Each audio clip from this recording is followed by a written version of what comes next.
একটি বাঁদর ও জেলেরা। একদল জেলে একটি বিরাট নদীতে জাল ফেলে মাছ ধরছিল। অনেকক্ষণ ধরে তারা মাছ ধরার পর তারা ক্লান্ত হয়ে নদীর পাড়ে বিশ্রাম করতে লাগলো।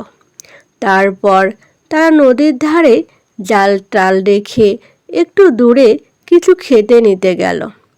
একটা বাঁদর গাছের ডালে বসে সব কিছু লক্ষ্য রাখছিল।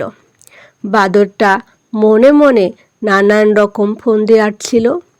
অতএব জেলেরা দূরে চলে যেতেই বাঁদরটা ঝুপ করে গাছের ডাল থেকে নেমে একেবারে জালটার কাছে চলে এলো। জালটাকে নিয়ে নাড়াচাড়া করতে লাগলো বাঁদরটা। তারপর তার মাথায় হঠাৎ বুদ্ধি গজালো। সেও ওই জেলেদের মতো জাল দিয়ে নদীতে মাছ ধরবে। অতএব যা ভাবা তাই কাজ। বাঁদরটা জাল দিয়ে জেলেদের মতো নকল করে জাল ফেলতে যেতে জালটা গেল তার সারা শরীরে জড়িয়ে। সে যতই ছড়াতে চেষ্টা করল ততই জাল জড়িয়ে যেতে লাগলো আরও বেশি করে। শেষ পর্যন্ত এমন হলো যে এই বুঝি সে জাল শুদ্ধ জলে পড়ে ডুবে যায়। ফ্যাসাদে পড়া আর কাকে বলে?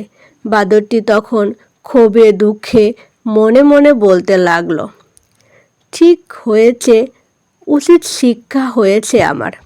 জাল দিয়ে মাছ ধরা কি আমার কাজ? জাল ফেলা ভালো করে কখনো তো আমি শিখিনি। তাই আনাড়ির মতো জাল ফেলতে গিয়ে আমার বেশ শাস্তি হয়েছে। ততক্ষণে সেখানে জেলেরা এসে পড়ল। তো বন্ধুরা, এই গল্পটি থেকে আমরা এই শিক্ষা পাই যে যার কাজ তারই সাজে।